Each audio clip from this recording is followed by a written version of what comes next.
regarding rentals, as there will be specific requirements and restrictions you'll need to be aware of. One of the key benefits of house hacking is that it allows you to leverage the power of leverage, meaning you can use a small amount of your own money to control a much larger asset. This can accelerate your wealth building efforts and give you a solid foundation for future real estate investments. Specifically, with loan programs like the FHA loan, you may be able to buy a multifamily property while only putting down 3.5%. It's also worth noting that house hacking can be a great way to learn about property management and gain valuable experience in the real estate industry. You'll have the opportunity to work with tenants, handle maintenance and repairs, and get a feel for the various aspects of owning and managing a rental property.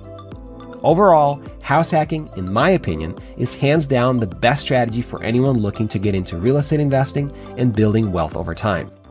This is exactly how I started 11 years ago, and it's what I used as a stepping stone to grow my portfolio to